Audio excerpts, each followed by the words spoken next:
He had no useful position in society, no remorse for what he did. Why does such a person have any right to life? Welcome to the Bonafide podcast with Luke Bona. And he's not. All right, here we go. Done. Hold your ears, folks. Yeah. It's showtime. We talk fairly regularly with Australia's best crime reporter, Adam Shand, here on the podcast, and he has his own podcast, which we're going to talk about in just a sec. Last year, when I was talking to Adam, we looked into the story of Lauren Huxley and her brutal attack by an animal called Robert Black Farmer. I was concerned, the family was concerned, Adam was concerned that this bloke was up for parole next year. And it sent shockwaves throughout the whole community, let alone the families. And so Adam thought, well, I'll talk to Lauren and her sister.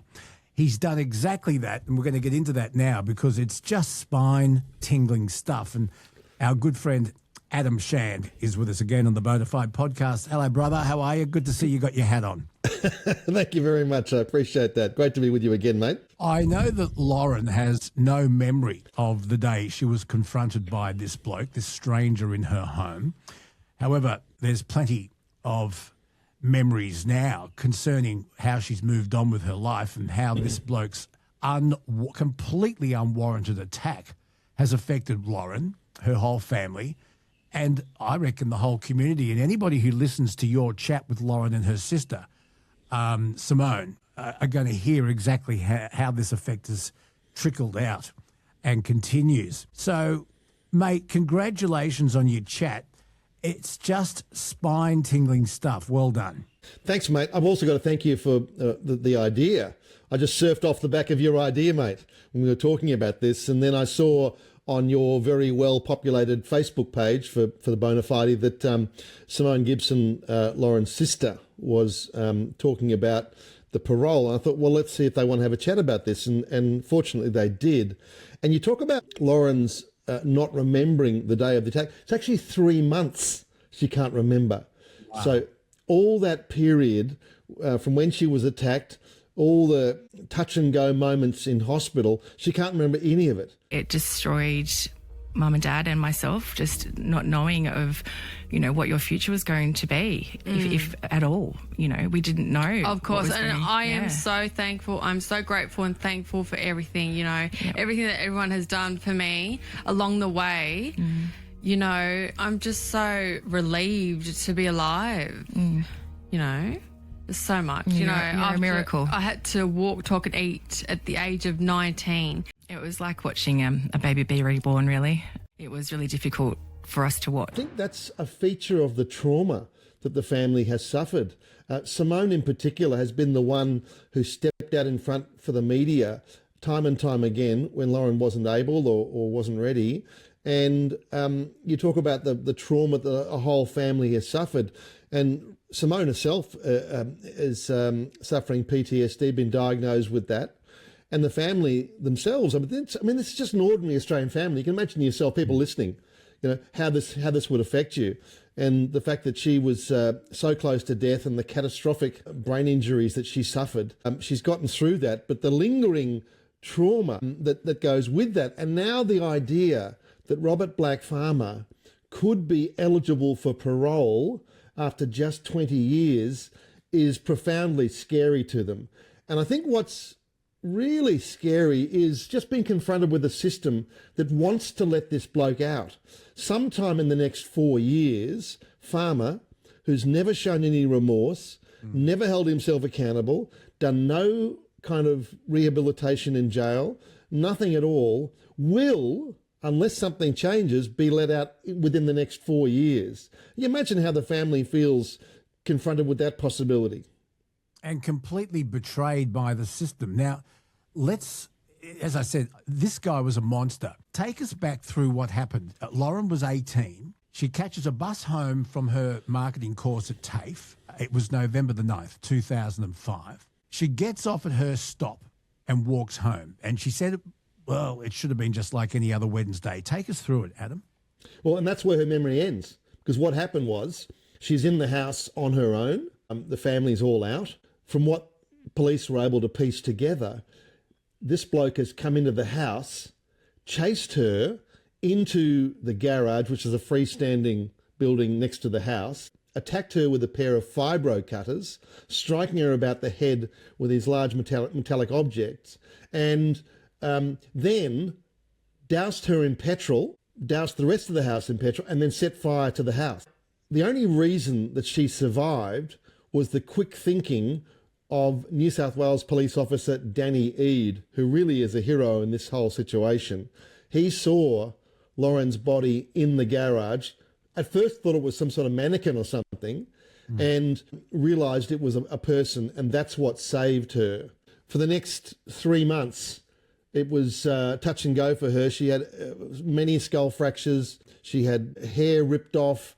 This bloke did a complete savage number on her, and it was a miracle that she didn't die, Luke. He, as you said, has shown no remorse, admitted no guilt, and hasn't sought any kind of rehabilitation. He says he's innocent. Is there any chance that they've got the wrong man? Boy, that's a tough one, Luke.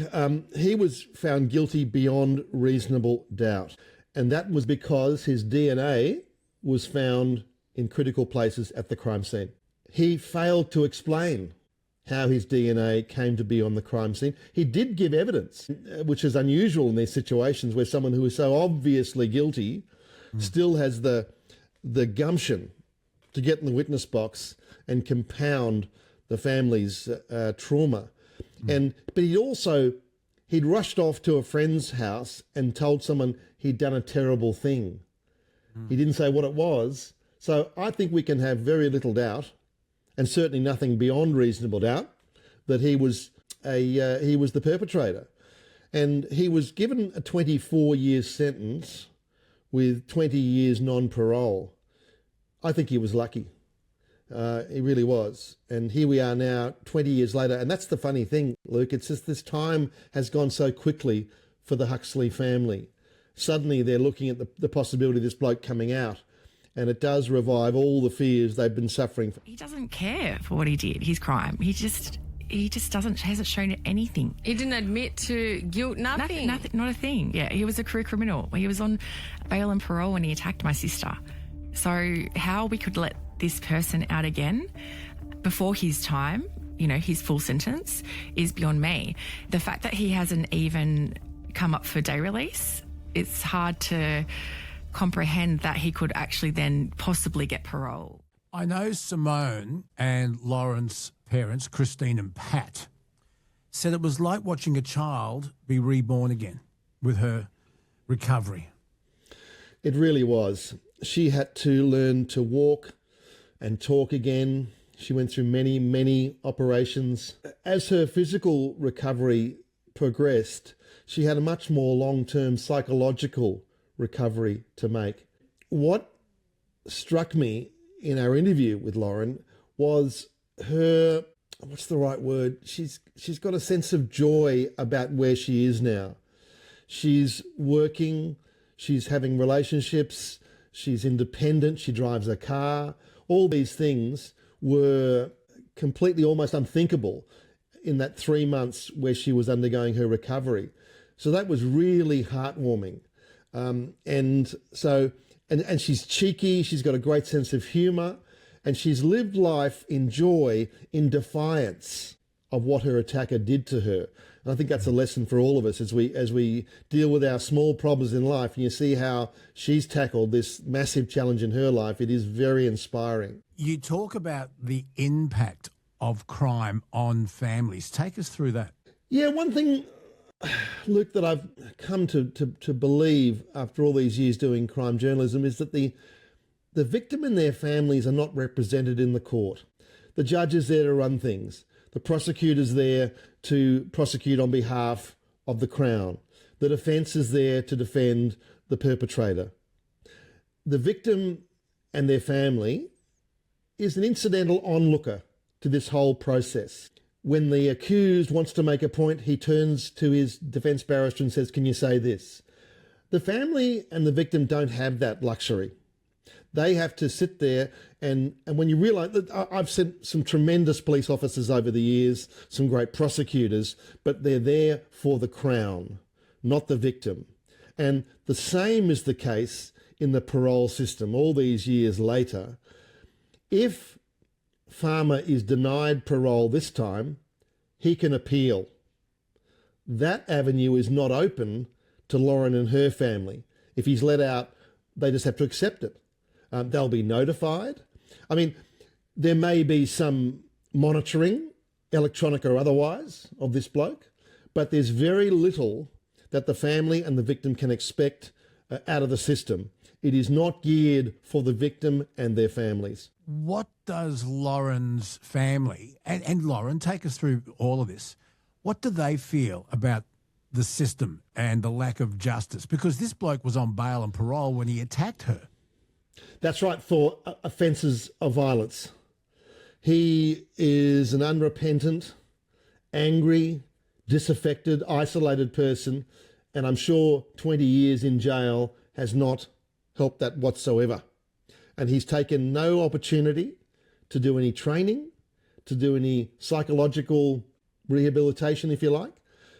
He's not been eligible to do any day release because he's done no training and things like that. So he's just an incarcerated person who's institutionalised, who gets let out into society eventually with very little monitoring. So in our discussions, and we had long discussions before the interview, I said, have you had any legal advice about what's coming? And they said, well, no, we've spoken to the victim support unit and they've given us some guidelines. I said, well, again, that's great. So I actually hooked them up with my soon-to-be son-in-law, Tangi Mwalambwe of Sambi Legal up in Brisbane, who took them through the whole process. Mm-hmm. And his advice was to take up every opportunity to fill out the victim impact statements, put all the media that you've done into that process. There's actually a petition on change.org. So use all avenues to present the information before the parole board. You know, I have to say, he's a long shot to get parole, but stranger things have happened. So it's really up to the family to make the best presentation they can so the parole board understands what the stakes are. We've seen too many people get parole and come out and reoffend, and too many people who've not shown contrition. And I think, Luke, really, this is probably a radical statement here, but I think it's time to consider this aspect of contrition and remorse in these cases. And if these people don't show any remorse or contrition, then why should we let them out? There's been a change in society. Previously, virtually all our inmates came out eventually. But we're now seeing a slight rebalancing of the argument here, that some people don't deserve their freedom. And we've seen that, for instance, Julian Knight here in Victoria, the Hoddle Street killer. He's never coming out of jail. We're seeing more and more people who've committed these sort of heinous crimes, and obviously Knight was a murderer, Farmer was a terrible assailant. But what happens if he comes out again? Does he kill the next time? Yeah. So the society has to have some guardrails, some precautions to know we're not just giving this person liberty at risk to the community. It's amazing, isn't it, how the victims end up being treated like second-class citizens, and they're the ones that live with this. And I'm thinking now about our good friend Victor White and his daughter Cindy, that we've been quite close to, and Vilene White, who was violently killed by a then 16-year-old, is now arguing that his sentence of 16 years is manifestly excessive. And you know what? The families are being kept in the dark about the whole process, and yet Vilene White lost her life. This guy pleaded guilty. Yes, he was 16, but it was a violent crime with a knife when she happily handed over the keys to her Hyundai, and now he's appealing the sentence. And he pleaded guilty. But the families sort of have to trust that they're given inside information. They're kept out of the loop, and that's a terrible insult, I think. Well, you're right. There are 2 points there, Luke. You say they're treated as second-class citizens. If only that was the case. They literally have no standing in the process. They're not recognised. It is a optional extra, this information going out to the victims' families. You see it in certain individuals, cops and so forth, that do it very well. Others don't. So no standing in the process. That's got to change. Vilene White's case is a really good case in point of the system bending over backwards to give the violent perpetrator a leg up. In that case, this was so egregious. She was handing over the keys to her vehicle. She was not struggling. And then the perpetrator, who we can't name, again, I think that's a flaw in the system.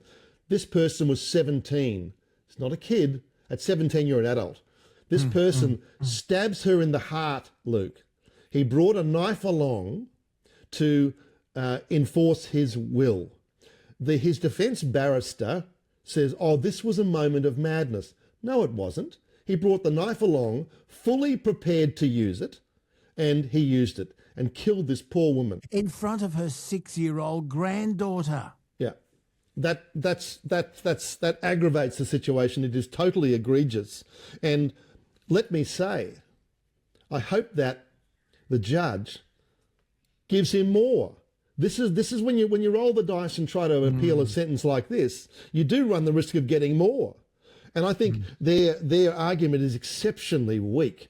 And I think they should have accepted the 16 years and just got on with trying to make their life again. Because here's the thing about this, Luke. If you've killed someone at the age of 17 and you show no remorse and you go into jail and you appeal that and you feel the world's done you a terrible turn, taking away your freedom, what happens when you come out? You've already killed. What's to stop you doing it again? We need to make sure these individuals thoroughly monitored, and any release comes with electronic monitoring and post-release psychological testing as a condition of any parole in the future. But I would say for this miscreant, the killer of Eileen White, 20 years would not be unjust. I think the community would support a sentence like that. See, just explain to me this, for example. Ivan Milat, who died in 2019 from memory, he went to his grave never admitting guilt. And his only defence was, it wasn't me, I don't know who did it. But overwhelming evidence, never admitted guilt. Never took part in any rehabilitation programs, top security at Goulburn, and went to his grave, but never admitted guilt. Obviously, these people are psychologically out there. Well, the evil mind seeks any form of control that it can find. And Milat's a classic case in point. Derek Ernest Percy's another, killed several children, never admitted what he did, never took any rehabilitation. On his deathbed, chose not to give up any more information. Milat's the same thing. I mean, Jeremy Buckingham, the independent MP for New South Wales, is running the parliamentary inquiry, which is fast becoming the Milat inquiry. And we're looking at upwards of 20 people he may have killed. So the evilness, and we saw the same thing with in the Lynn Dawson case. Chris Dawson has never revealed where her body was. And we know he killed her. We know he killed her, but they don't reveal where the bodies are. And we've seen in New South Wales the no body, no parole law instituted there. That's very good. But I think no remorse, no parole would be in line with community expectations, which I think we're sorely missing at the moment. Yeah. Look, just back to your podcast, Real Crime with Adam Shand. Folks, you must listen to his interview with Lauren and her sister. We'll go with Lauren first. How did she come across? Tell me about her. Let me get to know her a bit better. As I said before, she had 3 months of amnesia. So Robert Blackfarmer is a stranger to her, even after all these years. She has no memory of the incident, no memory of the fear. So she's had to hear from police and prosecutors, her own family, about what happened to her. And I think this has created, it's a positive and a negative, that she's not had to deal with the post-traumatic stress of the attack. But I think she's also had to learn to be herself again, or another version of herself. And what I was really touched by was her gratitude to her family for what they've done for her, her determination to get as much out of life as she possibly can and deal with all the things that we just take for granted, you know, relationships and traveling, and she makes the most out of life. And what I was really impressed with is she and her sister Simone are going to be giving talks. They gave one for International Women's Day recently, and she loved it. and she's finding her voice. And for years, she was very nervous about doing interviews, and Simone had to do a lot of those for her. And so she's finding her voice, finding her confidence, and she's determined not to let this parole issue stop that. But she is definitely very keen for other families to understand what their family is going through at this moment. He's not going to stop you. No way. No. I've come so far, you know what I mean? And there's nothing stopping me now. That's right. So, you know what? I went through a lot before, but, you know, the rehabilitation, you know, talking, walking, eating, and recovery. But now I'm just going to live my life the way I want to. The judiciary is supposed to reflect community standards within the law. Why so often does it let us down? It's also bound by the common law, the precedent of things, cases in the past. And we saw this in the Vilene White situation, where the sentence that perpetrator was given reflected what had happened before. Well, this is all lagged, isn't it? If you're using precedents from 10, 20, 30 years ago, when community standards were different, then there's going to be a mismatch. And I think it's time that we saw politicians come in and enact new laws to cover community expectations. And Well, then that's up to the punters. It's up to the voters to voice their concerns so that politicians can introduce legislation that reflects community standards today, isn't it? That's exactly right. That's exactly right. There needs to be careful thought about this, because there's an old saying in the law that when you have a law that's named after an individual, which we've seen in the past, it's bad law. It's bad law. And I think there's something to that. So there has to be less of this knee-jerk reaction, but a careful weighing up, a proper redrafting of the parole system, for instance, that says under what circumstances are we prepared to let this person, not on the basis of precedent, but what this individual has put forward. Are they rehabilitated? Have they undertaken courses in jail? Have they shown remorse? What's been their conduct in jail? That's taken into account to some extent, but there is a bias towards letting people out. People often talk about, should we have capital punishment in this country? And I think if you ask the community, that's a discussion that has to be had again right now.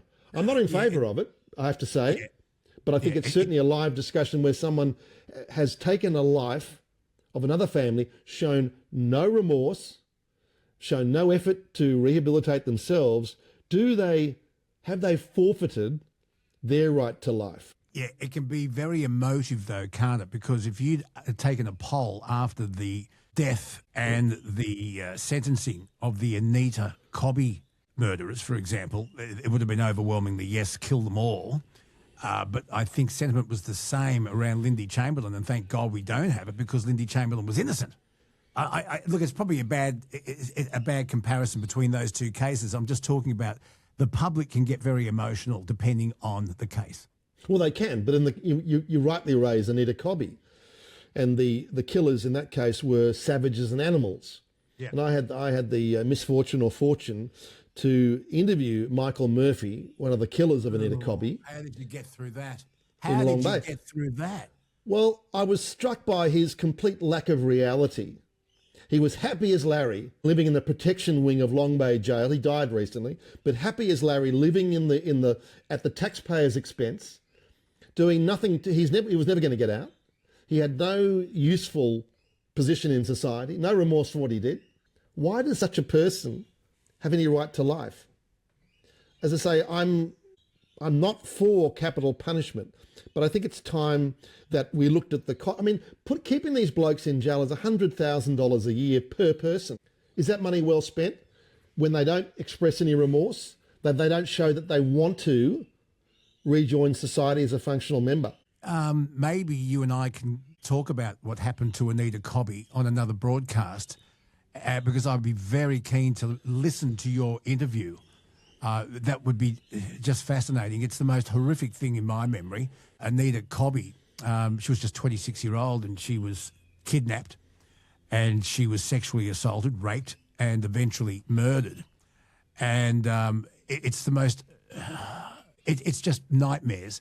And I'd love to talk about, John Travers, Michael Murdoch, the Murphy brothers, Gary and Les Murphy, and the trial and how it has really scarred Australia's innocence to this day. Do you agree? Oh, no, absolutely. And Travers was a charismatic manipulator who surrounded himself with morons, like the Murphy brothers, who would do his bidding. And in a savage bloodlust, they picked an absolutely innocent person in Anita Cobby and perpetrated one of the most awful crimes. But there are a string of those, Luke. We could talk about Virginia Morse. Remember that case? The individual who was, I'm not even going to use his name, he went to jail for that, and there were two of them. She was a country woman, and she was savagely, she was held hostage for some time, tortured and finally killed. And one of the perpetrators of that crime is still appealing, still trying to get out. He's changed his sex now. He's being held at the community's expense to indulge his sick desires. I don't think that. I'm starting to persuade myself that capital punishment is a good idea as I talk to you more, Luke. But I think it's got to be a full-on discussion about what we do with these people in the long term, because, as I said in the past, most people get out, and Robert Black Farmer will get out eventually. Are we happy with this, where there are no safeguards beyond some pretty flimsy ones, and the person shown no remorse? So I think we have to have a proper discussion about that and whether that's in the community's interest. Do we have to build new jails where we put these people who are never to be released? And do we have to look at more people never being released? Because I really think that we have to judge these people on how they present. Are there prospects of rehabilitation, or did they go into jail having never been habilitated?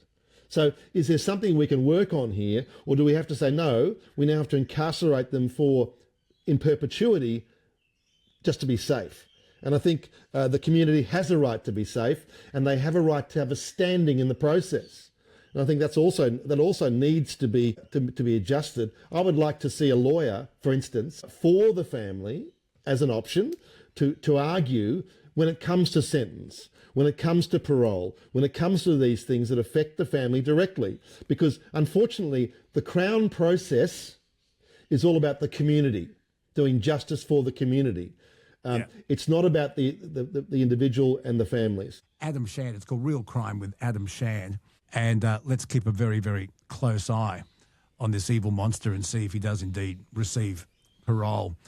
When you interviewed Michael Murphy, and when you looked into his eyes, I'll give you an example. I once sat on a park bench directly opposite Fred Manny, and I was looking into that face of evil. He gave me the shivers, absolute shivers, and that's another story, which we can talk about again on another podcast.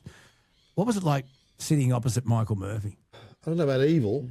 I was looking into the eyes of a moron, frankly, who was beyond any kind of rehabilitation. He was exactly where he should have been and had to be in protection for most of his sentence because the other prisoners would have killed him.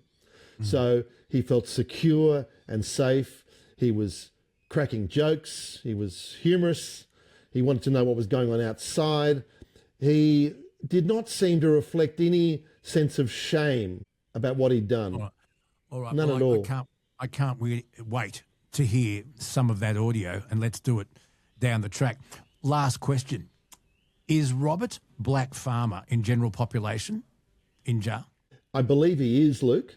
I believe he is. He's still alive. He's still alive. There are a lot of monsters in the dark places we don't want to go to, Luke, and they have to be manned. They can't all be put in protection. And, you can't put them in solitary either, because the whole process of rehabilitation should be from incarceration through to, in maximum security, through lower grades, even to eventually day release, this type of thing. So they gradually bring them back into society with a hope that they can become functioning members of that society again. In the case of Farmer, he's remained frozen in time at the moment he went into jail.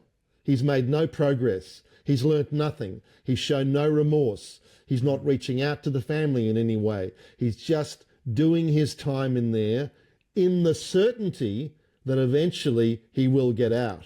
That 24 years with a 20 minimum sounds a lot, but here we are. It's a minute. He's now ready to come out, and he will come out in the next 4 years. It's profoundly frightening, and I don't think he will. If there's any justice at all in this system, Luke, he won't get parole this time, but he is coming out, rest assured, at some stage.